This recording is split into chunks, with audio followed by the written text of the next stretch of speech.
Kyle Stallones. It's May 2, 2023. We're here at the Tomball Museum Center in the Theiss House, and we're here today to visit with Millie Theis Martin. And this is part of our continuing video interview series, taking down the memories and stories of some of the key people around that made this area one of the nicest places to live in North Harris County.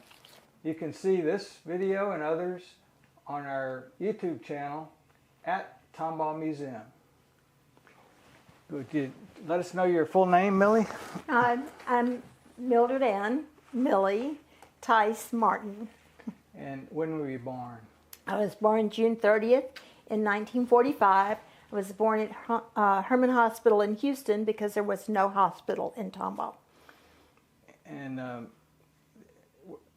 can you tell us who you're married to now? Yes, my husband is David Edward Martin. He moved to Tomball in '57, I think. We met in high school. That was the big event of 1962. Much more fun event than the school burning. And we have two children, Troy Michael Martin, who graduated from Tomball High School in 1989, and our daughter Shelley Elise Martin graduated in 1982. And Dave and I went our separate ways after dating in high school. I lived in Chicago and then in Atlanta, and we hadn't seen each other for 2 years when we decided to get married. The marriage is better than the courtship. I think 55 years is a pretty durable marriage.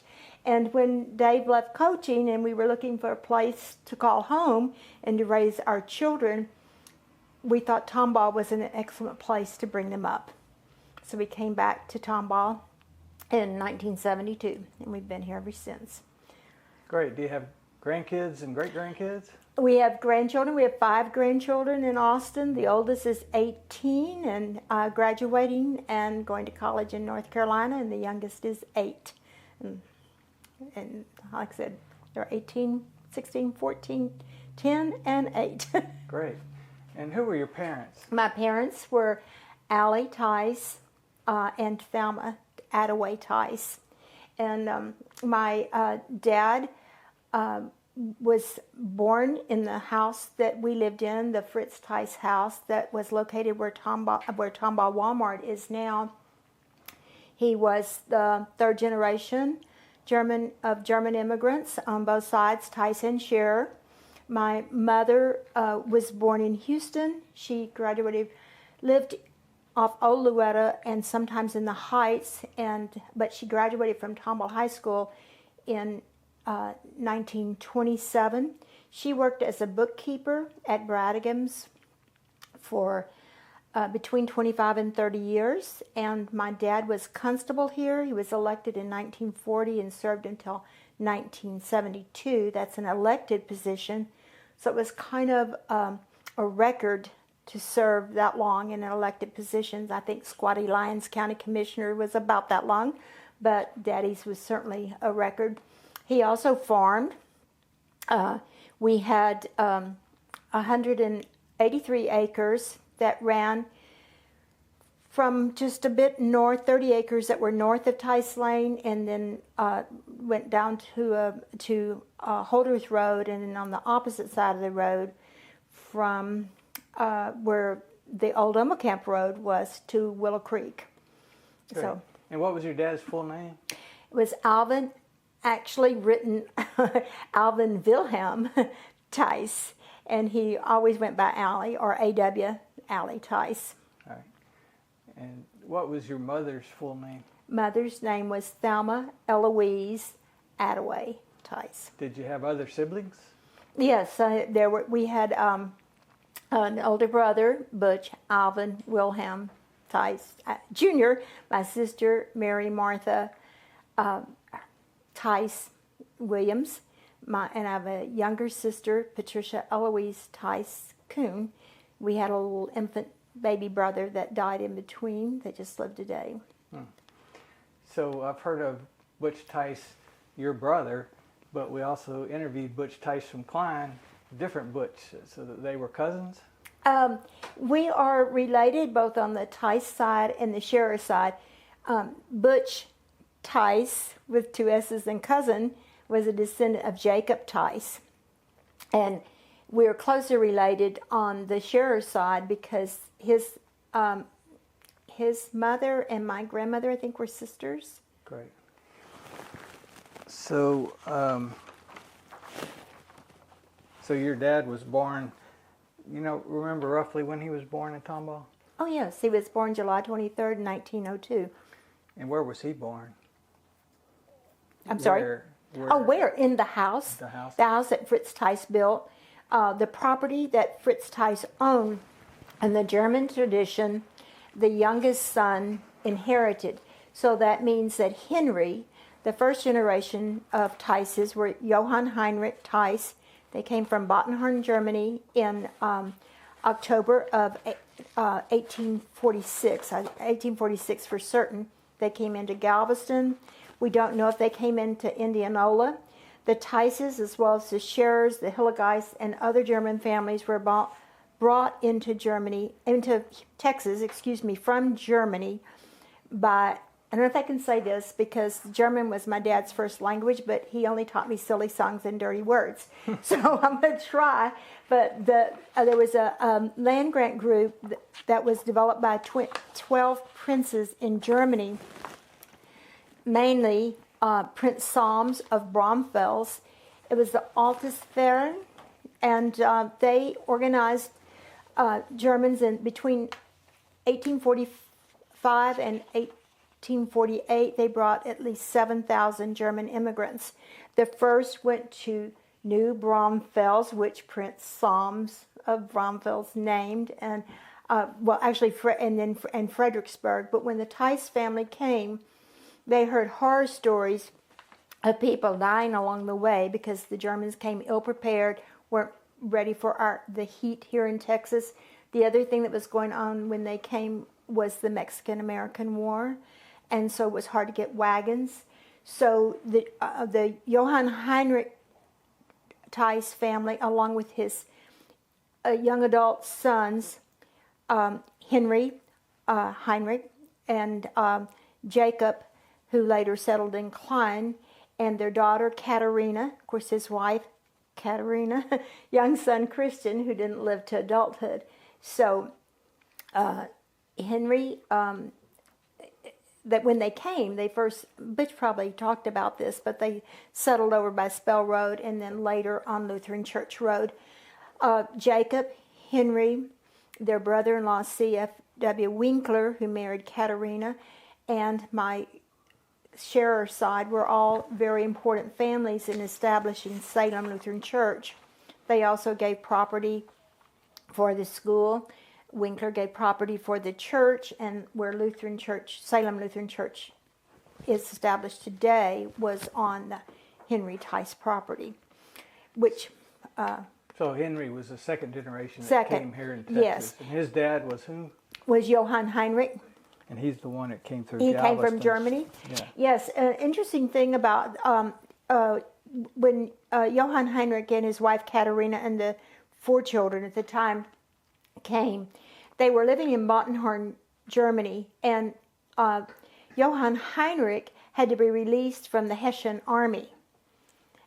You've perhaps heard about Hessian soldiers. They were a little bit different than mercenary. They were auxiliaries.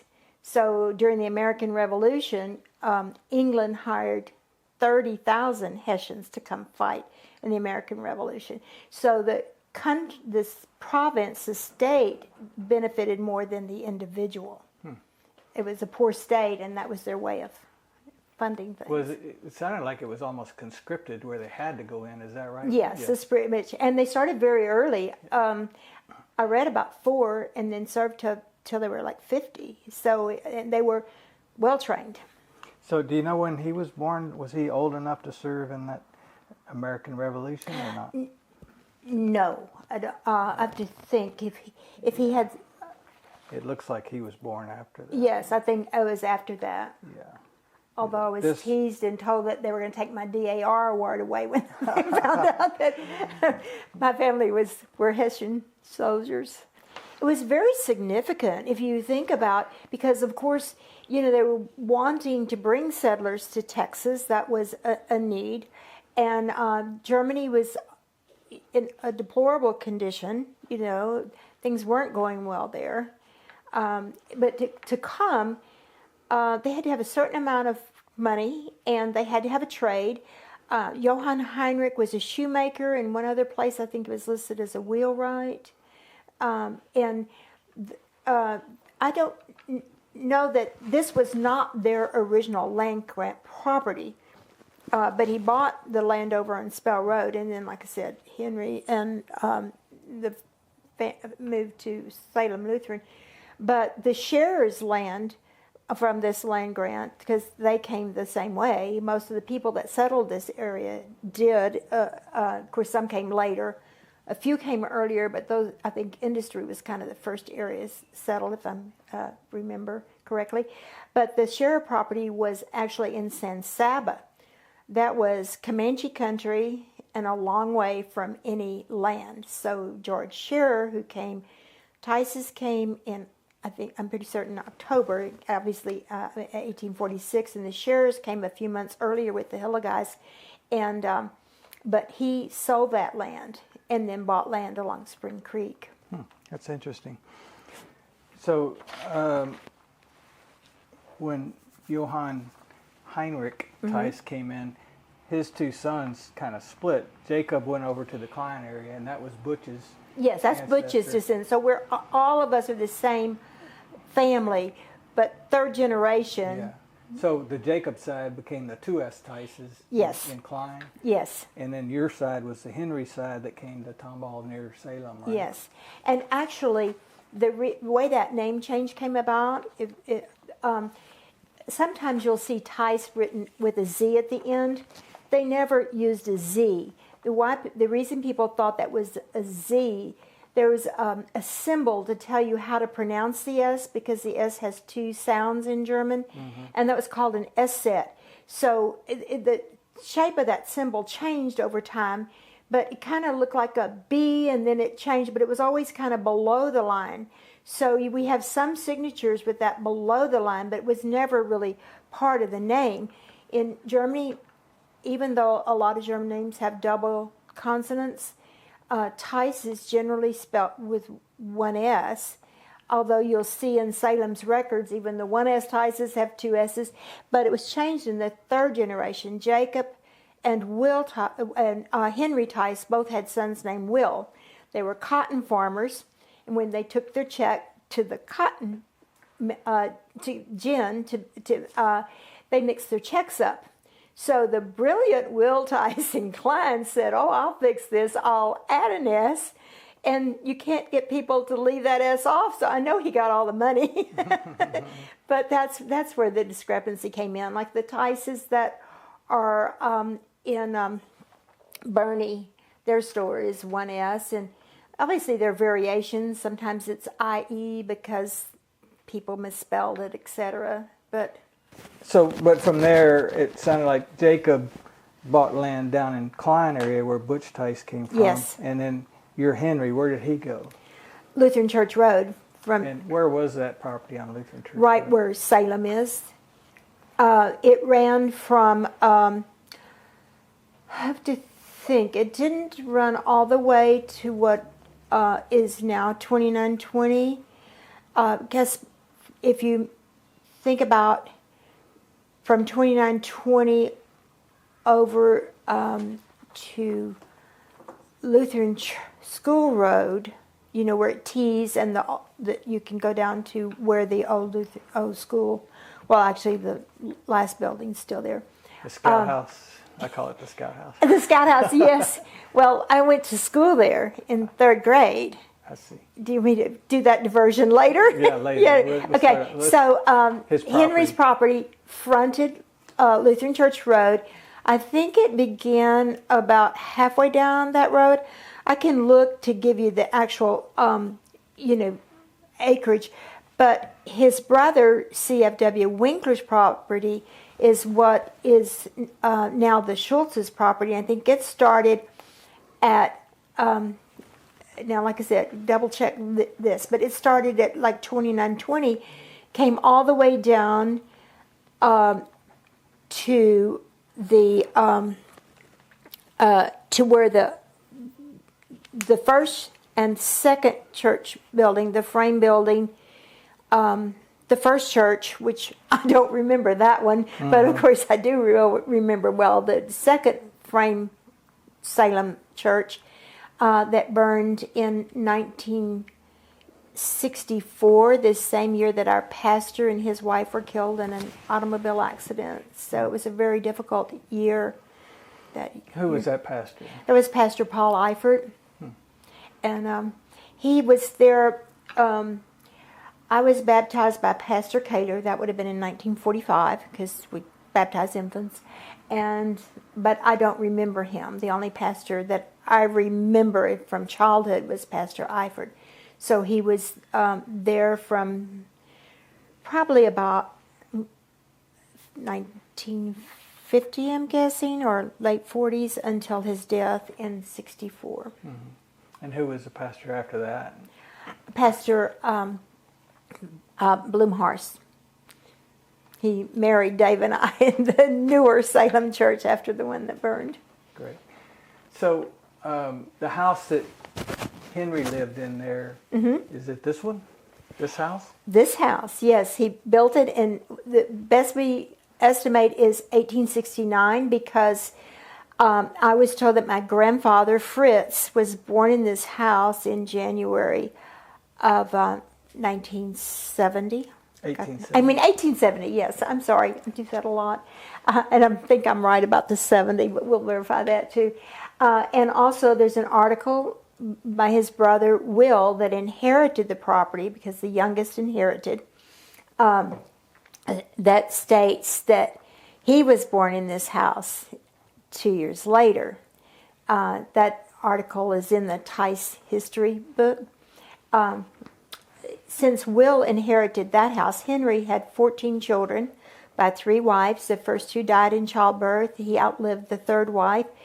But Will was the youngest living son. Fritz, so since he inherited, Henry bought the land for Fritz that I described, my grandfather, there it ran from Theiss Road down.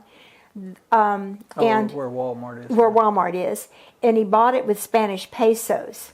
So he had quite a bit of land and apparently had some money, and even though he served in the Confederacy, he must not have had Confederate dollars. Yeah. He was, the German people never owned slaves. I said they didn't because they had children, lots of them generally. Yeah. But they raised cotton and I guess tobacco, and then later they were produce farmers. And so when my dad was a young boy at the early 1900s, they would take their crops into Hinkey and Pielot downtown. Later Hinkey and Pielot became Kroger's, but it was a very important part of Houston's history. The farmers, like I said, they would go into Epps Island, which is down by Acres Home now, and it wasn't an actual island, it was an island of trees in the prairie. And they would camp there the first day, go in and sell their produce, come back to Epps Island, and come home the third day. Because it was a 2-day trip into Houston? Yes, right. Yes. 2 days of travel, 1 day of selling their produce.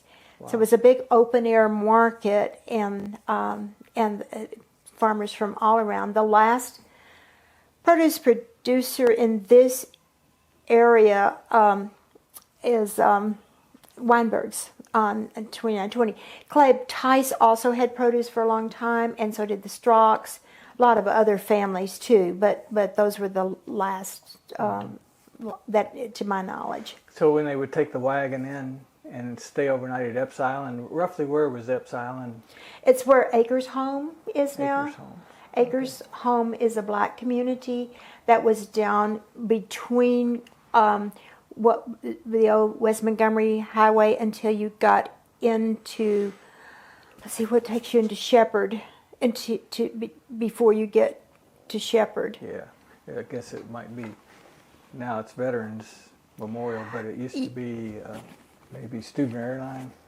Yes, yes, you know.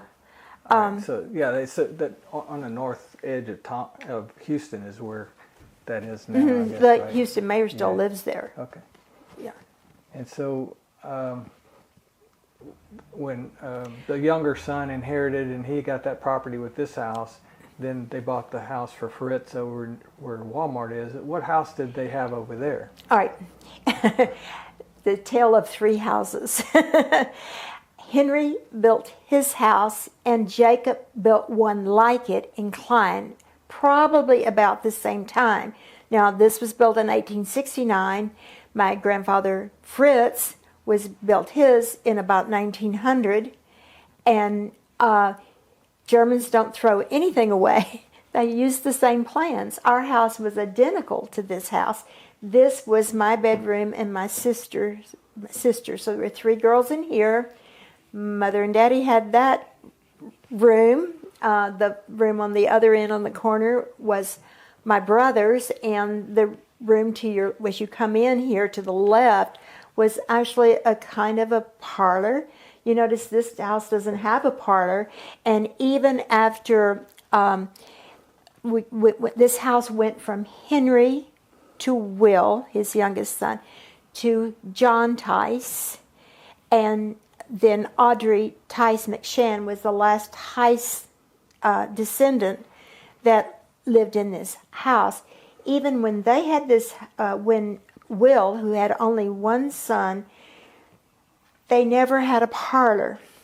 People visited in the kitchen or mostly on the porch because the houses always faced south. They had this house, and I assume my grandfather's, it was closed in, were open. At least you could open the doors and get that nice breeze from the south. And it's also interesting, those are, in this house and the house I grew up in, there's a lot of attic space, but no one ever expanded that. You would have thought that Henry would have. Like this house, we didn't have an indoor bathroom. We had an outhouse. We bathed in the hall in a number 3 wash tub in front of the heater, or we never bathed in the kitchen, but always in the hallway. In the summer, if we were little, we bathed outside. The thing that's really interesting and kind of unique about these 3 houses is the construction of the kitchen, because much earlier kitchens were independent to protect from fire. So they were separate little buildings. Yes, yes. And this is neither nor. It's not separate, but it's not totally a part of the house like later construction was. And I've never seen this construction where you go out of the house and then to the kitchen. It'd be tough to get milk and cookies late at night. You have to go out on the porch to get to the out kitchen. on the porch to get to the kitchen.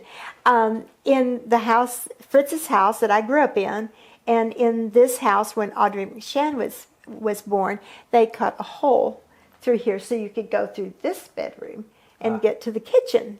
So when I was growing up, this was Grand Central, even though I hadn't seen Grand Central at that time. Yeah. But everybody had to come through here. I mean, they could go outside, but they wouldn't do that. So anyway, and then when I was in 2nd grade, which would have been in 52, we added a bath at the end of our house. Mm-hmm. And that meant that Mother and Daddy had to come through this room from their bedroom and here. So it looks like these houses are built with that big hallway down the middle of them. So it was like a shotgun house. If you open the door in the back and the door in the front, you get a nice breeze through there. Yes. It was the old dog run, dog trot houses, because if you had the doors open, all the dogs would come through. But those earlier homes, it was always open. This had some work done on it in the 1900s. I think 1919. It's on the cornerstone, but they did some work to the cornice, etc. They may have enclosed it. I don't. The Fritz Theiss house may have been enclosed the whole time, but the doors did allow you to open both, so you did have that part open. and it may have been with the kitchen construction that it might have. There were two reasons that they might have done that. One was to keep the house cooler, because it gets hot in the kitchen, and then the other might have been a small fire protection, that the fire wouldn't have been just drawn through the house. I think probably it was more to keep the house cool, but Cooler. I don't Have the kitchen a little further away. Yeah. I don't think it helped with anyone's appetite. Yeah. Well, these are interesting houses. It does have a fairly tall ceiling, so I guess that would have helped in the hot summertime a little bit, right? Yes, obviously that did, the high ceilings. And when Mr. Neidig, who was also a descendant of Johann Heinrich on the Henry Theiss side, through the Katharina, the daughter who married the Winkler, they had the first sawmill in the area that I know of. But anyway, he was looking at the floors, and this was all heartwood. We don't get that when we go to the lumber store now. Heartwood. Yes, heartwood. That's like the center piece of a tree. It's the heart of the tree, and it was better. Yes. The virgin timber had pretty big heartwood in the center, right? Yes, and the floors, I don't know a lot about lumber, but they're quarter sawn, which also added strength. Our house sit on the prairie, as did this house, and I don't ever remember paint on either house. Yeah, I've heard of quarter sawn. They were too proud to whitewash. So quarter sawn, you can see these boards right under your chair there. You can see the grain very well, and so they would cut the log into quarters, and that gave more of the boards with that nice pretty grain like that you can see, right? I would think it also gave some strength so that you didn't get the cupping that you get on wider boards. Yeah, good. So it sounded like you were involved in getting this house moved here to the museum, right? Yes. Can you tell us about that? Well, I saw that the house was for sale, so I contacted Butch, was so excited, and so actually the whole Theiss family, all of Johann Heinrich's descendants, 1S, 2S, were all family, collected the money to buy this house and move it. Dave and I said, okay, we will put up the earnest money. And so, trusting, as well we should have, that family would come through, because we didn't have time to wait until we raised the money. So at least we tied the house up so that it wouldn't be sold. And the woman that owned the house actually had brought in an old house and added to it right near where the Theiss house sat. But she had a feeling that this house was probably special to someone, just that kind of intuition thing. I don't know what all of her reasons for not remodeling this. I think because it had sat there so long and hadn't been touched really. So her first name was Beverly, and I don't recall her last name right at the moment. But then the entire Theiss family got the money to buy the house and to move it here to the museum center. It sounded like Lester Neidig was a big part of getting it fixed up here. He was. Lester was really instrumental, as was Butch, as were a lot of people. And a great deal of time went into, we're so fortunate in this house to have so many things from the Theiss family as well as furnishings from people within the community. The basic furniture, the bed, the chest, etc., came from the Jurgens family, who also raised cotton and tobacco in the area. So isn't that wonderful that we have their furnishings from their family? The things in the room across from us mostly came from the Theiss family in the Klein area. The iron bed, the chest of drawers, the baby bed, which came through a number of generations of Butch's family. The sewing machine that's in there is interesting because the instructions are written in German and the name of the company was New Home, because obviously as they came here to their new home, they weren't proficient in English. Let me think other things. The desk in the hallway was handmade by Fritz Freilich, who lived up in the Rose Hill area. The the beautiful little cathedral window quilt was made by Audrey McShann, who we just talked about was the last Theiss descendant to live in this house. The organ in the bedroom was Henry Theiss's. I don't think it came with them from Germany, but he got it soon after because that company produced that organ in the late 1840s. It was made in Stuttgart. The thing I forgot in here is the phonograph record, which was given to us by the Hillegas family that sits over there. I forgot I do this on candlelight. Yeah. The chair you're in, is that from the Theiss family? No, this is not from the Theiss family. This was, I don't know the name of the donor. Jean acquired this. Tina Alexander? Yes, And let me see. What about this disc? Do you know?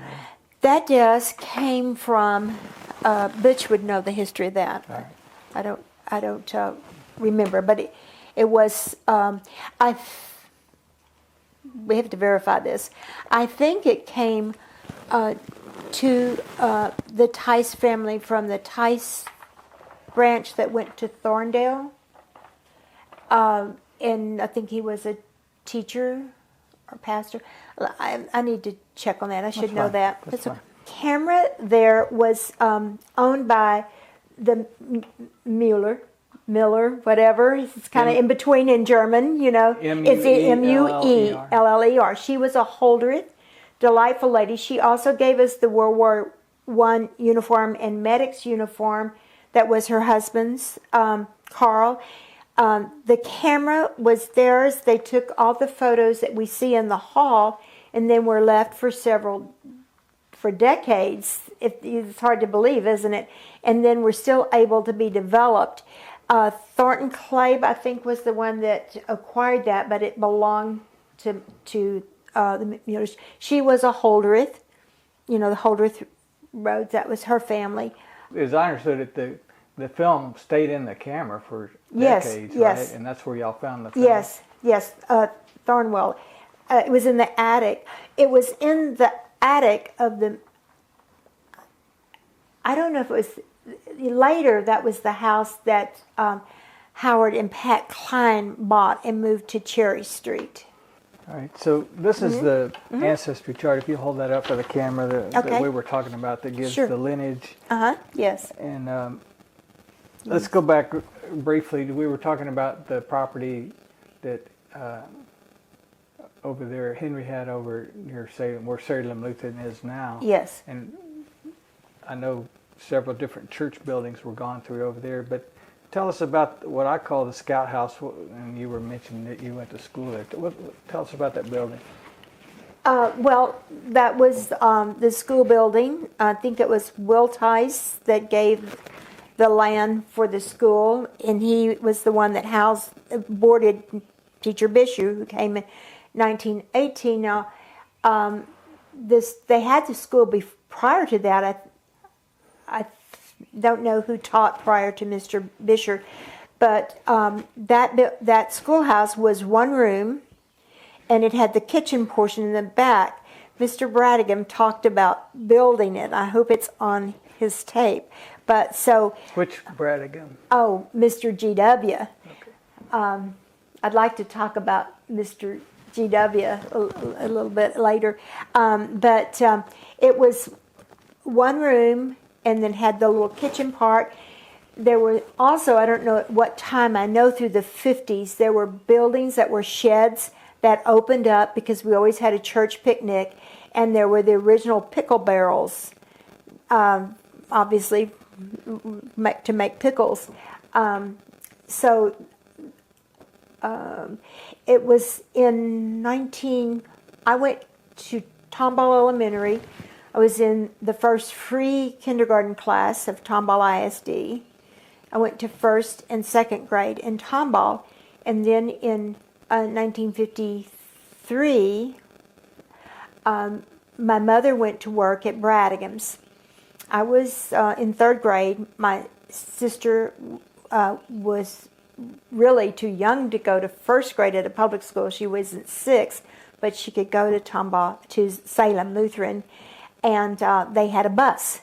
So all of those things working together, that's when we began going to Salem School. In that year, Salem and Zion joined the schools because neither were very big, and so then we had 2 rooms. And Mr. Obermiller had 5th through 8th, and Mr. Bisher had 1st through 4th. And since I'm an educator and have a PhD in that field, I still think some of the principles we talk about today, like peer tutoring, were in place. But Mr. Bisher, who was very strict, because like I said, he started teaching in 1918, and this is 53, he was very active with us. He would play volleyball, baseball with us, etc. But he was very stern in the classroom. He kept a rawhide in the desk, and if you wanted to get the room quiet, he just opened that drawer, and it was immediate silence. We had a very unusual, I guess, recess time. We had the woods there, so sometimes we played in the woods, and we made little houses with putting the Spanish moss on the yopon. There was a tree there that was called the leaning tree, and it was angled about at a 45, so the contest was to see how far you could run up the tree and stay upright. One year we dug holes. We brought our shovels to school. And so one group of girls, this was the girls, not the boys, one group of girls dug a deep round hole. So the group I was in, and I was one of the younger ones, we decided we'd make ours unique. So we dug a rectangular hole and left a piece in the middle cut down for the table so we could sit on the ground and have our lunches. The one thing that still makes me cringe was that the guys, the older guys, because you had 1st through 8th, tied a rope between 2 trees. And then on the rope, they tied a little stirrup. And so the little kids, they put the little kids on there, so you put your feet in the little stirrup, and they actually swung the rope through full 360 with us on there. Wow.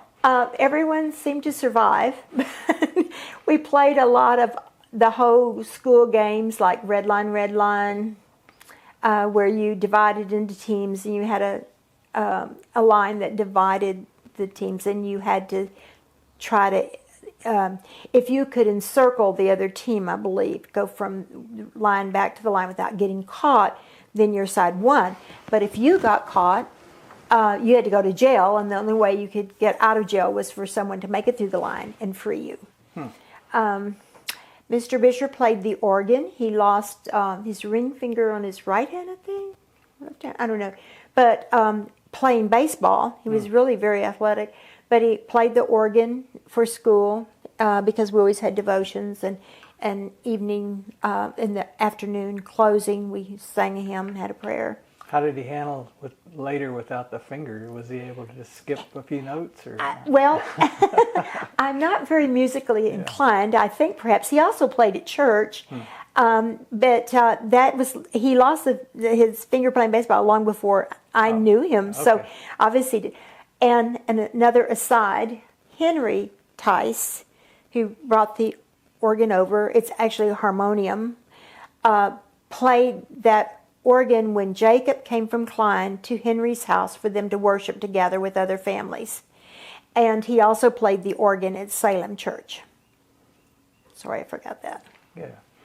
So it sounded like early on from talking with Butch earlier that at first the Klein Theisses, 2S Theisses, would come all the way over here for service. Yes. But then that was such a long trip, and they'd have to spend the night, that they ended up having their own church over there at Trinity, right? Yes. Well, obviously, Jacob came because he was coming to his brother and to his sister, Katerina Theiss Winkler. But it was definitely a long trip. You can imagine it took the day, and they did spend the night. I don't know where all the children slept. They didn't even make room for them in the attic. But But I think also that people began to settle in the Klein area. You know, the Klein family, the Wunderlichs, all the names that are on the schools. But yeah, that German settlers began to settle there. So yes, Bovinghausen, yes, yes, yes. I know the Bovinghausen's well. Mr. Bovinghausen, of course, was on the school board for years, and they had the store in Spring Cypress. So I guess people back then had bigger farms, so you didn't have that many neighbors, right? Well, that's right. Even when I was growing up, where we were, right where Walmart was, right, we had my uncle Dan Theiss built it right at where the Theiss property came into Holdreth Road. Well, we could ride down there on horseback. You had the Michaels on the other side of Holdreth. We had the Stallones behind us, which was Doc Graham's later. Hirsch's. That was Bill Stallones. Right. Bill. And then later Doc Graham. The Hirsch's were from the end of Theiss Attaway Park, I believe, east. Michael's had a piece that is just past where the Hobby Lobby Center was. That strip down Theiss Road. I'm going to backtrack to Fritz, okay, because I didn't tell you about that. There's a little interesting bit there.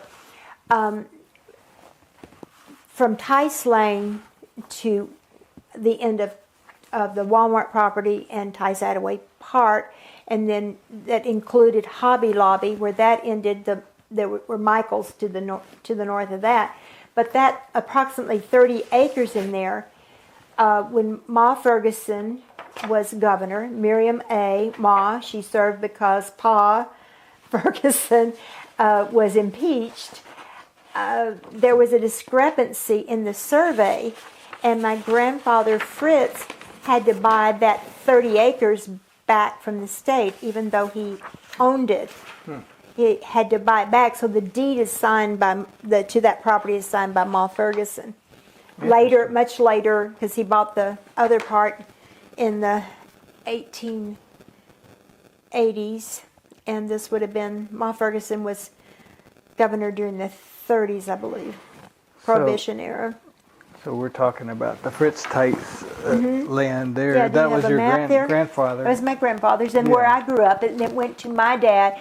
Actually, it was all of the siblings inherited the property, but my mother and daddy bought it because daddy farmed, as you know, and they didn't buy it until the 50s, but daddy was using the land, farming it, and so on. That was Allie. And running Allie. And yeah, Constable. Constable, and ran cattle, range cattle, and farmed. Although by the time I came along in the 50s, I don't think after Fritz Theiss died, I don't think Daddy Allie truck farmed or did produce farming. He grew corn for the cattle.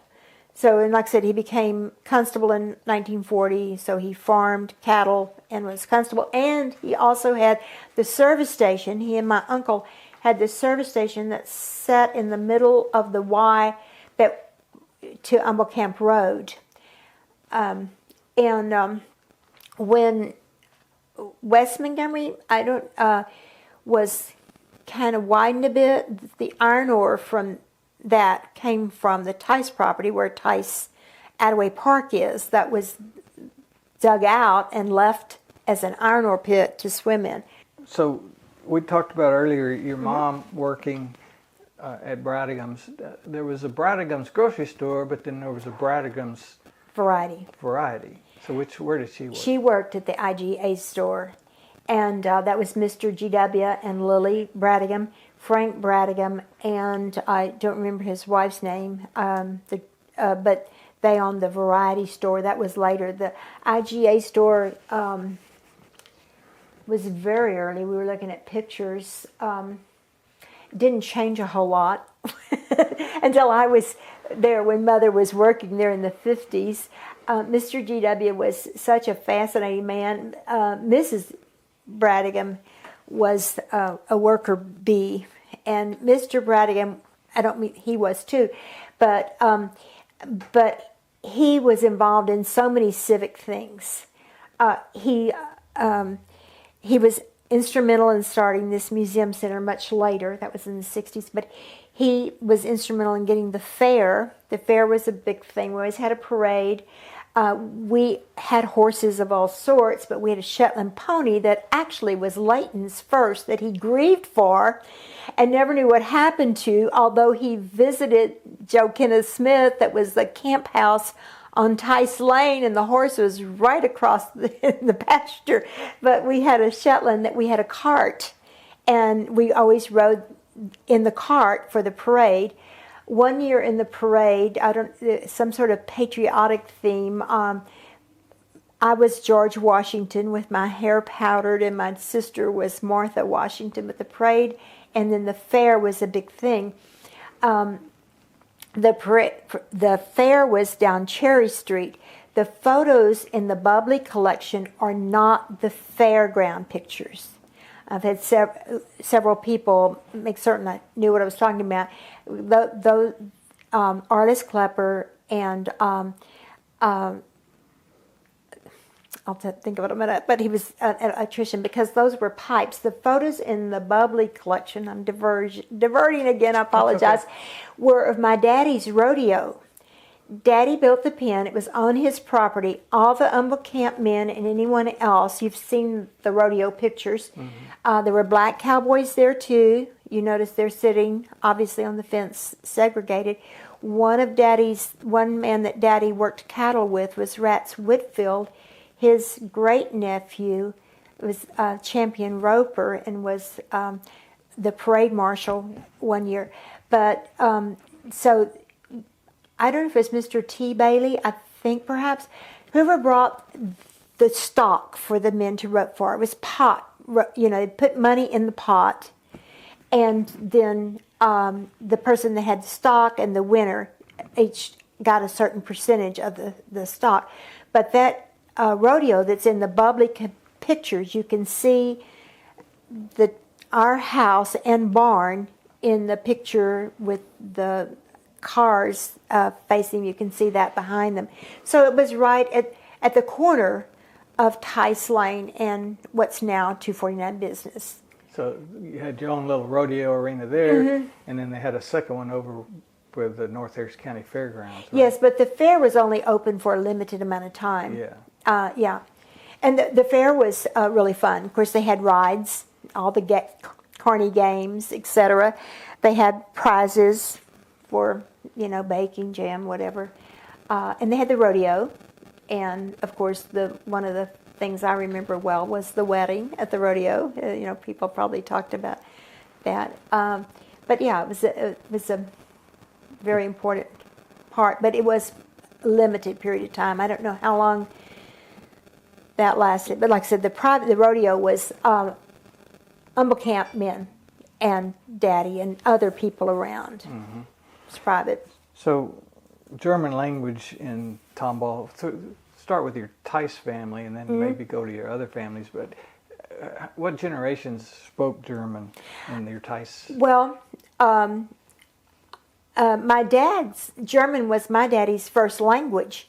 He was born in 1902. He was, we had Johann, but Henry was really a young man, so Henry, Fritz, Daddy. So third generation from Henry, German was his first language, as were his siblings. And at church, people spoke, at Salem, people spoke German after the services. Now we're talking about when I came along. Daddy didn't teach us German, just silly songs and dirty words. I can sing a few games in German and a few hymns, but the children that I went to school with, my mother wasn't German, so that's why Daddy didn't speak German in the home. My generation, their parents spoke English, but they spoke English and German. Their grandparents really still spoke German. The kids at recess in the 50s at Salem School, they said they didn't know that much German, but it sure sounded like a lot to me because they spoke it at recess time. And like I said, this is still spoken at church. Salem had German services until the late 30s. I mean, Hitler was marching across Belgium before they went to total English services. So the type English it was here in Tomball, do you know? I've heard of a high German and low German. Or Yeah, yes. did we have our own Texas dialect of German? Yes, they did. Is what I've read. I don't, I haven't researched that, but yes, there was High Dutch or Platt Dutch, which was Low Dutch, and I don't quite understand the difference. I think it was more that, but I think here in Texas, from what people have told me, that obviously the language changed because they were here among English-speaking people. Unlike, like in Louisiana, the French is like the Cajun French is like 15th century or early French, not like current day French, because it didn't change. But I read that the German here in Texas did change, and I'm sure, but I'm not an expert on that. That's just things I've read. But I can tell you that about that time, in the 50s, that generation, fourth generation, third generation immigrants were still speaking German but knew English. But by they got to the fourth generation, the kids might know some, but not so fluent. All right, and so you mentioned earlier the Scherer family came maybe even a little bit earlier, but about the same time. Yes, they came the same year, 1846, but they came in the spring, and the Theisses came in the fall, and the Hillegeis came with the Scherers. They didn't know each other when they came, but they became very close, and of course, obviously related to Hillegeis too. But and where did the Scherer family end up settling? They settled. The Salem Cemetery property was given by the Scherer family, and I don't know exactly where the property was, but it was along that area and along down Brown Road to the creek and maybe beyond. I don't know the size. But like I said, his original property with the Altesferen was in San Saba, but they chose not to go there. I guess they sold out over there. And they sold that. Came back here. Yeah. So I'd heard that their tract might have included where Spring Creek Park is. Oh yes, I'm sure. It did. I'm sure it did. And somebody told me that the home place, the Scherer home place, might have been where Park Road tees into Brown Road. Is it somewhere there? I was looking in the Scherer book, and I'm not as familiar with that part as I am the Theiss family, but they don't know exactly. But that's kind of about where they think the Scherer house that's on Theiss Road, which was Henry Scherer's. My aunt was born in that house because I don't know if that was my grandmother, Mary Scherer, Theiss's mother, but she went there to have my aunt because their house wasn't built. So, but that is, I think that house on Brown Road is a second generation Scherer. I don't think the original house was known. I see. We can check that in the Scherer book, though. I worked at Goodson's. You did? What years? I was in college. I graduated from high school in 63, and I went to school in Chicago 65, 66. So it must have been 60, somewhere between 63, 60. I was in college, but summer, so it's between 63 and 65. Was this the original location? Yes, the original. Over in Huff Smith? Yes. I remember that little building there. Yes. And what do you remember about the chicken fried steaks over there at that place? Oh, my goodness. They were huge, first of all. They used those big, really pottery restaurant platters that were this big. I remember they were kind of long, oval shaped. They were oval shaped, and the chicken fried steak covered the whole platter, and they put the French fries on top. And of course, the onion rings were divine because they were all hand cooked, and it was amazing. People would come from Houston out, but in the 70s, one of the local stations did a program on Goodsons, because that was at some point in there in oil industry heyday. Goodsons was written up in Time magazine, and people came from all around. It was amazing, and so in the evening, so the short order stuff were hamburgers, chicken fried steak, French fries, onion rings, all the things you might expect. And in the middle of the day, at lunchtime, she did lunches and did homemade rolls. And when I was working there, Irma Washington, who was a tiny, petite little woman, had been working for Miss Goodson for years, and she had to stand on a stool to cook. But they had, I don't think Marvin Zindler should have visited there. The food was delicious. And her sister, Carrie Jean, I can't think of her last name right now, but she worked at Goodson's when they bought the name and moved the business. Moved it over to Tomball. Right. Yeah, but no, it was still the old building. Yeah. And even though the world was integrated, Goodson's was not. And people were comfortable with that. I know that children would come in for breakfast in the morning from the Huss Smith community. And it was very interesting. And you saw people from every walk of life. It's kind of like Mel's now. Yeah. You see, somebody who, a worker working hard labor and to executives. So that's the way it was there at Goodson's too. I made more money working there than I made my first year teaching school.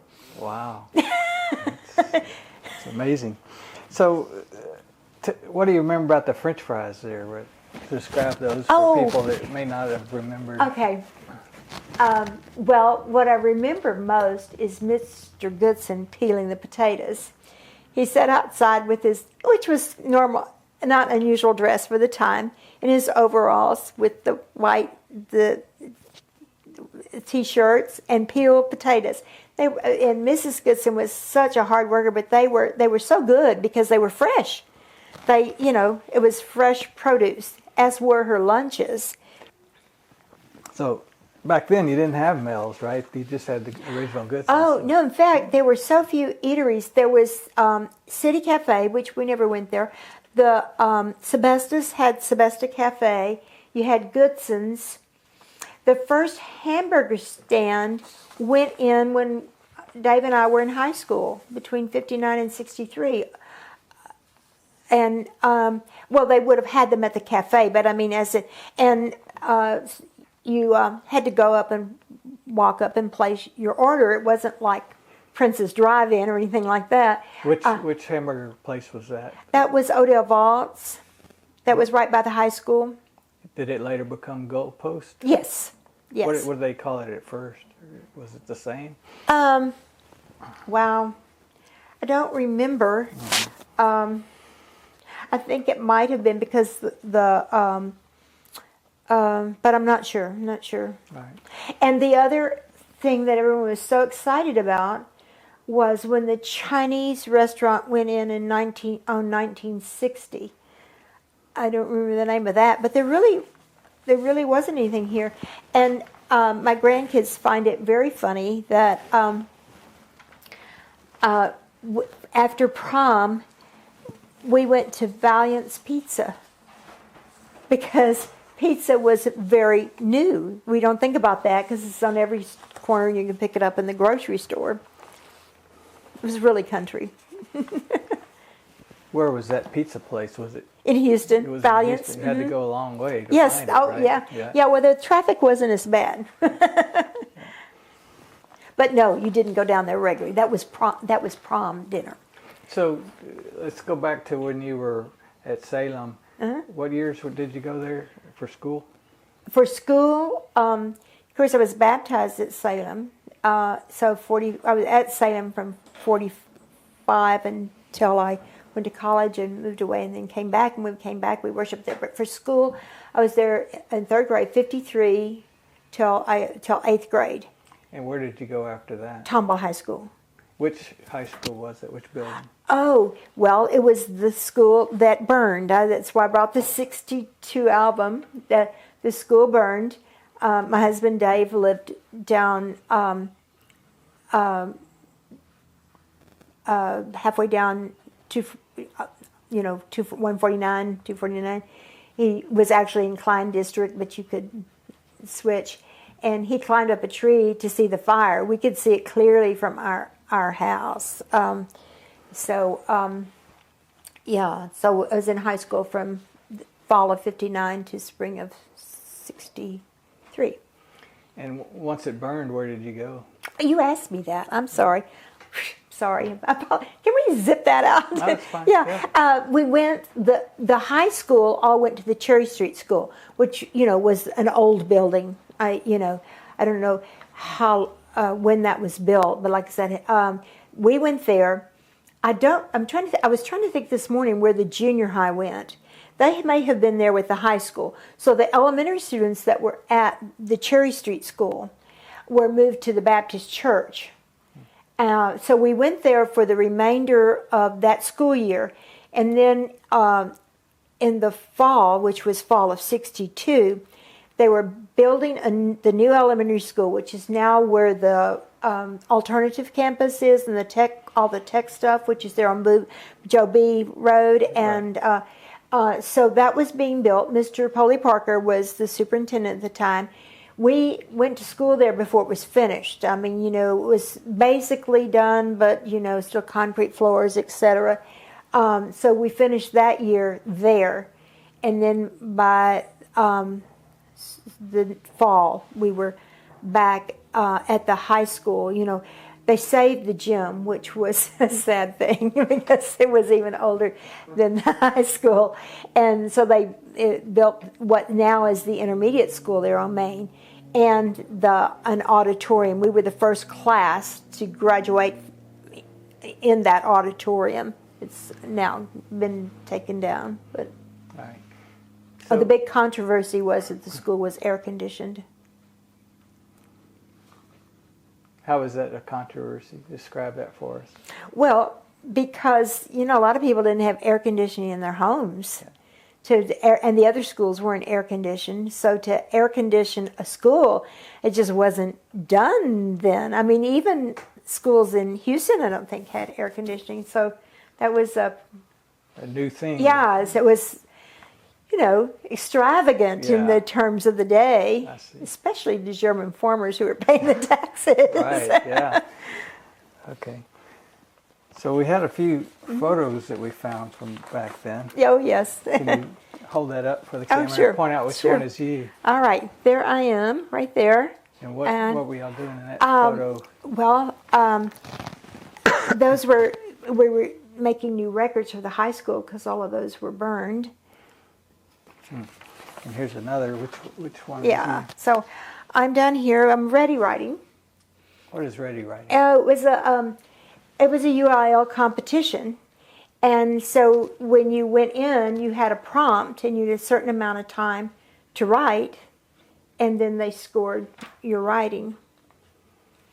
Good. I taught math, but I also had language hours, and writing is, I don't have a lot of use for derivatives these days. So I write, yeah. But it was a UIL competition. And here's another. If you hold that up. Sure. Oh, let's see, where am I? Oh, down here, I'm right here. Right there. These were school plays. The juniors and seniors always had a play. Now, it wasn't like, you had one-act plays, which were UIL, but these were just class plays, and anyone in the class participated. I don't know what the seniors would have used for their senior trip. But the juniors used it. We did a lot of things because the tradition was that your junior class paid for the junior-senior prom. The prom cost no one except for whatever you chose to spend on your attire.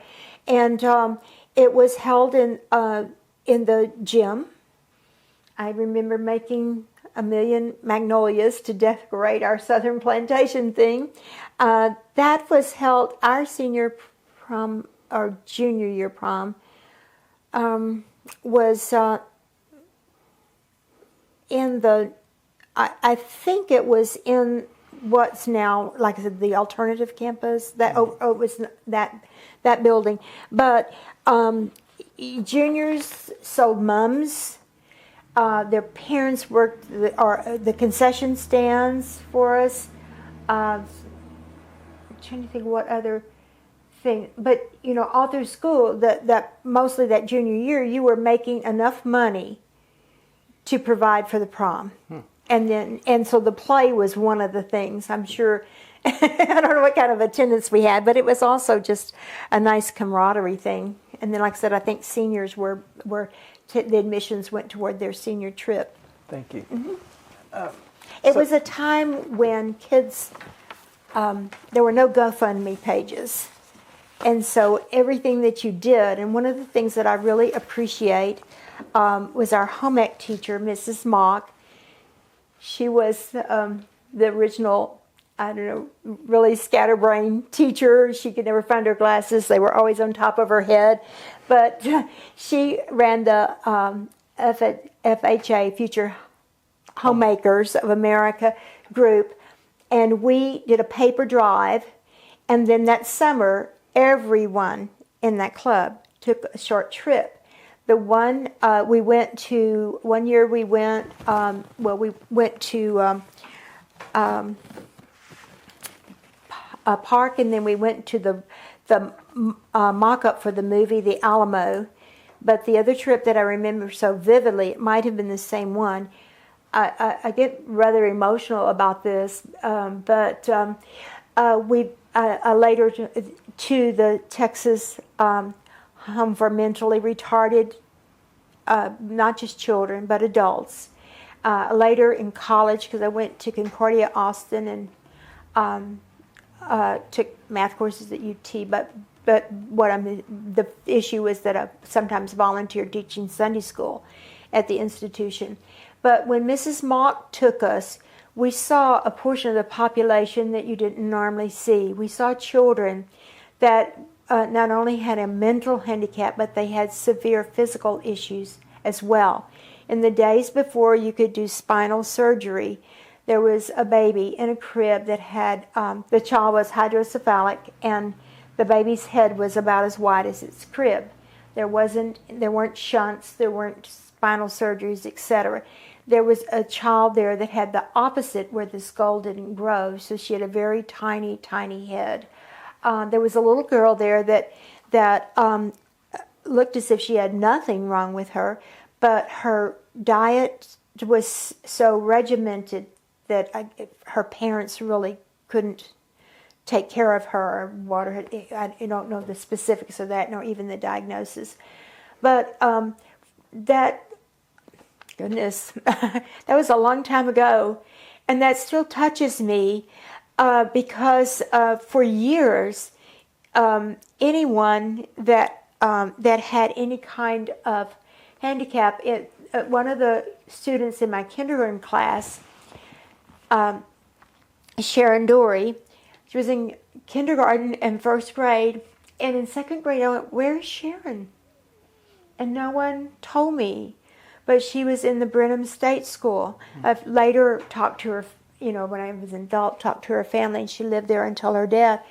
But the world was so quiet about those things. And how wonderful this wacky teacher took us to something that left an indelible impression on my mind, that it still brings tears to my eyes today. What other teachers do you remember from high school? From high school, oh my goodness, Mr. Jones. He was our math teacher. I played basketball and volleyball, and he coached basketball one semester when the coach had left in the middle of the year, and he had so much influence on his life. His wife, Mrs. Jones, too. Both Dave and I, because we were in the same class, they both really, and we kept up with them through the years. But he was a brilliant math teacher. Tomball was such a small school, our senior year, 1963, moved up from the classification at that time was 1A to 2A.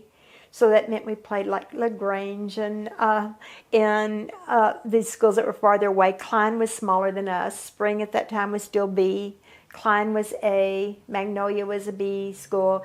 And that meant that I guess that our enrollment was, I think, over 200. There were only 35 in our graduating class, although we started with a lot more dropouts. People dropped out along the way. But Mr. Jones was just an amazing teacher, and he talked to me, encouraged me in math. And so when I was in college, I went to Concordia, but I took courses at UT and kept to class. And Concordia was very accommodating to me with my schedule at Concordia because I was really a student there. When I was, I was in theory math, and things like set theory was just coming in. And here at this little small town high school, and I was in classes with people from big high schools in Houston. I had those things, and they hadn't. So he was not just a teacher. He really was involved in your life. Like I said, I got to know him first playing basketball. And Mrs. Jones was the same way. They were true encouragers, excellent teachers. And it was a time when teachers could know their students. I mean, I spent 25 years in education. I've taught everything from preschool to university level. And when I was teaching math in 7th grade and you have 175 students, I think I was a caring teacher, but it's hard to have that kind of impact that they had because everyone knew you. So you mentioned Concordia. Was that Concordia Austin? Concordia Austin, yes. Yeah. It was a junior college at the time. And then I went to Concordia in River Forest, Illinois, Chicago. The Concordia in Austin, was it the one right there on the about main 35? Yeah. Yes. Yeah. Yeah. So that was a little bit of ways from the UT campus. Did you walk over to the I campus? sure did. Yeah. Walked on. The math classes were always over close to, right at the drag. It's a good, I don't know how long it took, but yeah. And then Concordia River Forest is like the south part of Chicago? Yes. Uh-huh. And I had gone summers and taken overloads, and so I just had 1 year left. I thought I was going to have frostbite before I left, and they placed us in Lutheran schools. And so when they asked me where I wanted to go, I said south, not Texas, because I wanted to live in another part of the country. And Dave and I had gone different directions, and so I never told my parents that. They wouldn't have understood. So I ended up in Marietta, Georgia. It's north of Atlanta, in the big thing in Marietta, it was Vietnam War era, so they were the big Lockheed plant there, building the C-5, the military. How long did you stay there? A year, and then this guy I knew from the past started writing me, and I came home, and I told my principal, I don't know whether I'm not sure. And he said, you can't know till you go home, so call me when you know what you're going to do. Well, I saw Dave, and I think it took about 10 seconds, and we decided to get married. So I called and a few other guys to let them know I wasn't going to be back. But yeah, so yeah. That was David Martin? Yes, that I'm married to. Yeah, 55 years. You think it worked? Yeah, it sounds like it worked very well. So you moved back from Georgia at that time? Yes, and when we got married, Dave had probably more fun in college than I did. He was a big football star and at Sam Houston, and he had another year of college. And so we lived in Huntsville. I taught at Aldine MacArthur. It was the second year it was open.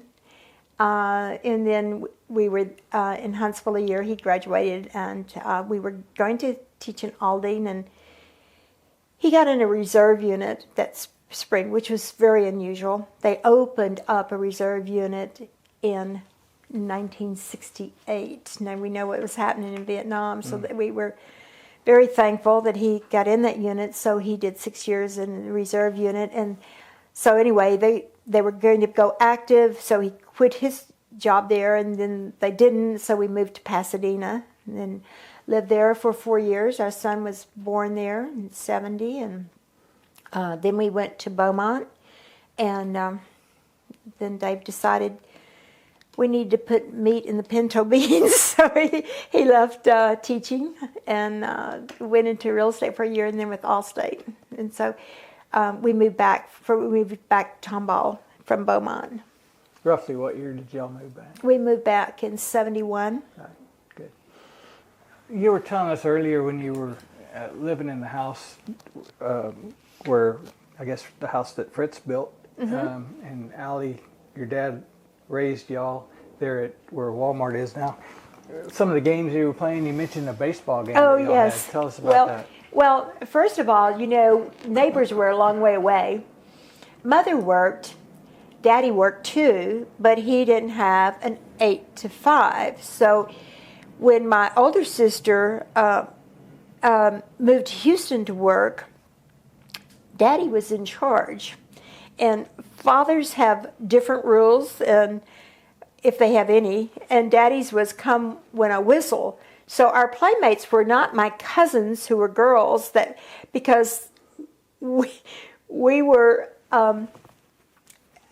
The things that my sister and I did, my aunt was more protective of her girls. And so we had Butch and Lonnie Stallones, who were our neighbors. So we were always on horseback. We were on top of their house dropping onto the sycamore tree on the side. Or we were playing flies and skinners, a little bit of tackle football. But flies and skinners is a game that you can play baseball with there were just 4 of us, right?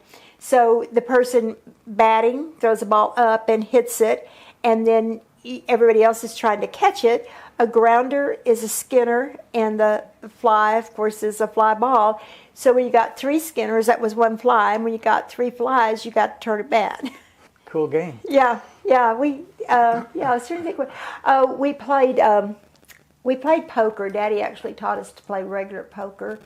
And we played pokers with 2s, 4s, kings, and mustache growers as wild cards. So you got some pretty fabulous hands.